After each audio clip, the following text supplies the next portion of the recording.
Okay, morning guys. It's a very exciting time of the year. I'd say it's actually my Christmas now, in fact, because it's NAF Championships week. The biggest tournament on the UK calendar, maybe even the international Blood Bowl calendar, singles tournament that is.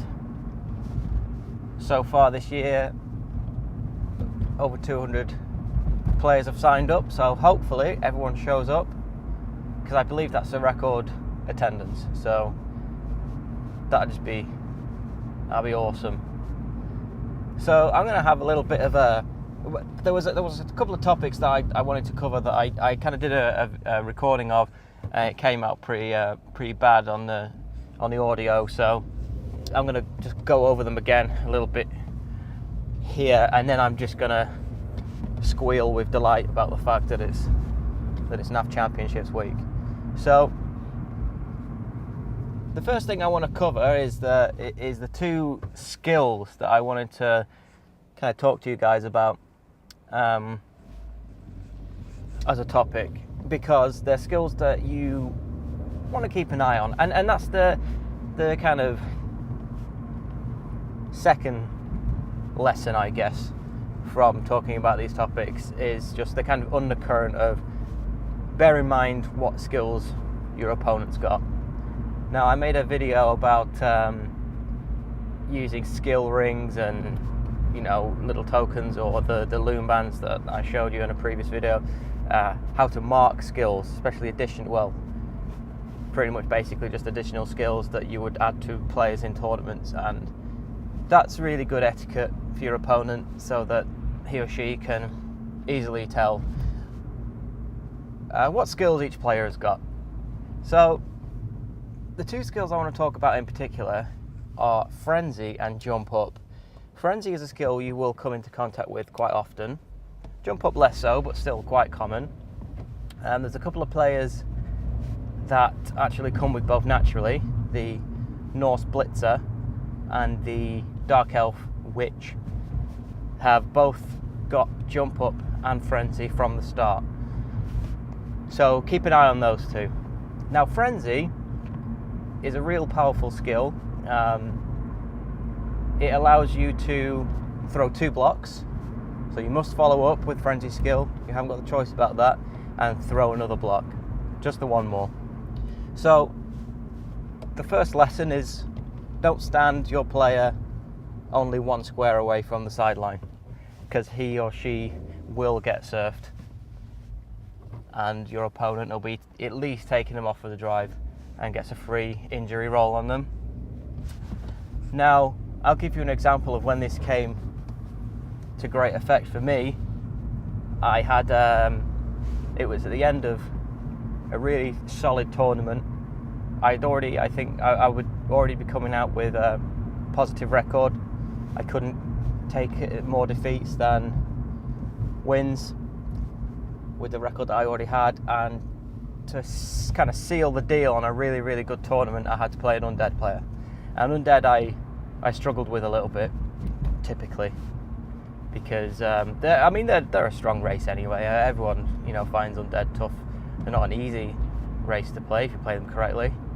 But I had my dwarfs, and I basically just crushed the guy with crowd surfing with my Troll Slayer.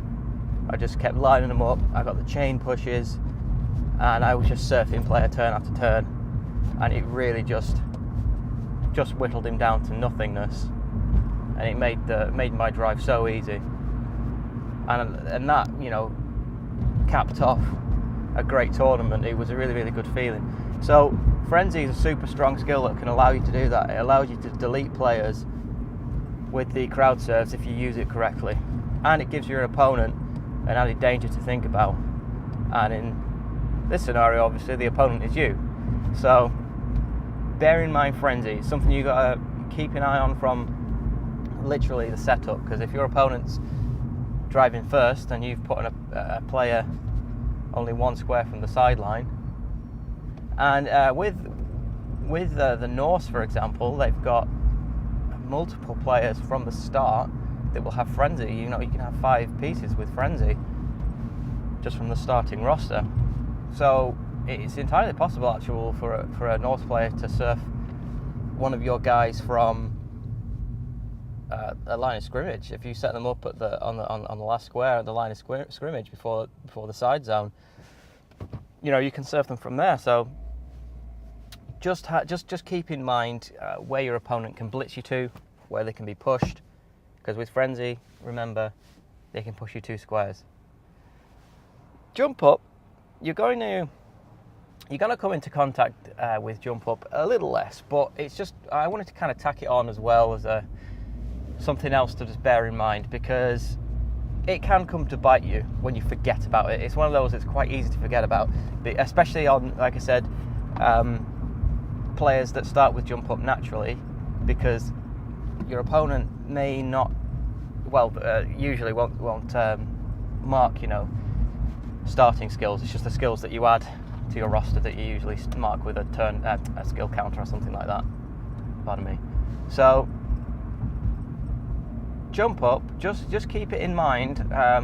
Try and mentally remind yourself every time you look at that player that they got jump up, or if you see a player down and you're progressing your ball carrier up the pitch or something, and you don't think that downed player is a danger immediately, just double check with yourself, is that a player with jump up?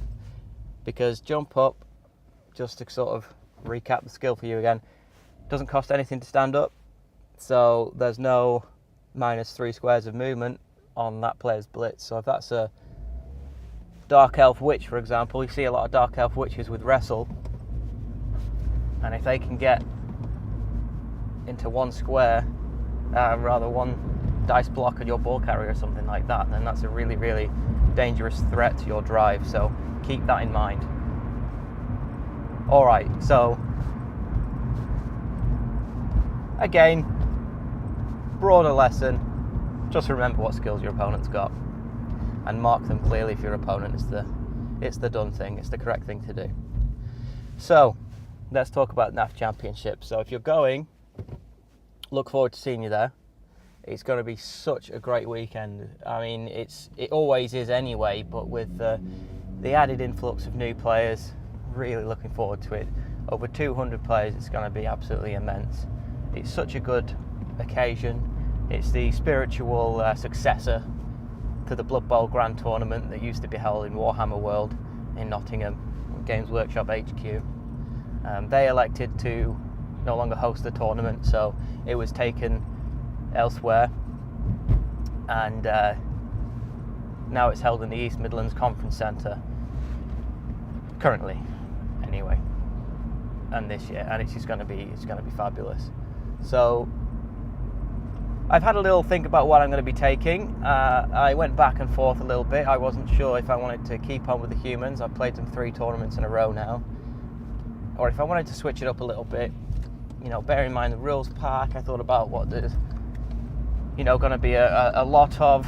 Of course, that's not really a reason to pick your race. You take what you want to play. But after some deliberation over Norse and getting the dwarfs back out and maybe even Wood Elves, I was kind of talked out of it by Hawker, one of the guys on Team Wales, who is actually NAF tournament organiser this year, so he's done a great job of making sure that the championships are going ahead, and there's a lot of people engaged in it, so it's going to be great. This year, actually, it's my 11th year in a row going to the Grand Tournament / NAF Championships, but unfortunately it's the first year I'll be going without my old mate Shaney Poo, who is the guy that got me into Blood Bowl, actually, when I was naught but a wee scamp trying to put together a Space Wolves army or something like that, 40k, and he said, hey, I got a spare ticket to this Blood Bowl tournament, do you want to learn how to play? And that was that. So Unfortunately, Shane can't make it this year, so I'll try and fail horrendously in his stead. But it's still going to be great. We've got a really good community in Blood Bowl. It's one of the key parts about it. Now, this isn't to sort of put any bad comments on any other game, but you know, I have heard bad things about the Warhammer 40,000 tournament scene. You know, there's some players perhaps without scruples, if that's the correct phrase. I hope so, because scruples is a strong word. But yeah, I have heard some negative things, and by all means, I absolutely, you know, understand that wouldn't be everybody. I'm sure the majority is a great bunch of guys, and I do intend to do some 40k in future and get some stuff up on this channel of Warhammer 40,000, probably Sigmar as well, and other games as well. I really fancy Firestorm Armada, I think it is, by Spartan Games, I believe. So I might look into that too. But for now, it's staying where the heart is with Blood Bowl. And yeah, to circle back round to on topic, I know I tend to drift horrendously off topic, but the Blood Bowl community really is one of the huge positives about this particular game. The players that, I wouldn't say a negative or, you know, a bad experience to play, but maybe one or two that aren't as sociable as others, are so thin on the ground. I can possibly, out of playing for, you know, over 10 years, count on one hand the amount of opponents I've ever been against that weren't great company. And it's such a sound group of guys, honestly, from hopefully all over Europe coming in this year again, as usual. And everybody's always in good spirits. I remember I think it was the first year we were in this conference centre, and everybody arrives on the Friday night. Well, not everybody, obviously. Some guys come up on the Saturday morning, but for those that arrive at the hotel on the Friday night, we were all around the bar having a few drinks, and your old pal No Number here maybe had one or two too many sherries, and went to the little boys' room, and I got a little bit confused because I couldn't open the door to get out. A little bit confused, a little bit concerned, and then I got worried because I really could not get out of this door. I was ringing my friend Will, desperately trying to get some help in my time of need, and it just turns out that the door was a push, not a pull. So that was fairly embarrassing when I had to come out and explain why I had like 5 missed calls. But all in good spirits. I'm so looking forward to it, and I will be. I don't know if I'm going to be able to upload the video on the Friday, just before the weekend, so that maybe some of you guys can take a look and get in the mood, get in the spirit. But I will be playing a little warm-up game with, hopefully anyway, with J-Bone of the Double Skulls podcast. Some of you may have listened to his podcast before. Hopefully we're going to try and have a little bit of a warm-up game, and I don't know if I'll be able to get it up before the tournament, but I'll try. I'll see if that's possible. Anyway, guys, I hope that as many of you as possible will be joining us at the tournament. I'm absolutely buzzing for it. I can't wait. Like I said, it actually is my Christmas now. And the only disappointing thing is that I didn't manage to get a new team put together. I do like to sort of put together a new team for the occasion, but I'll be bringing my human team that's served me well so far, I think. So guys, I hope to see you there. But if not, then wherever you are, roll some dice and play some Blood Bowl and be there with us in spirit anyway. Okay, guys, have a great day.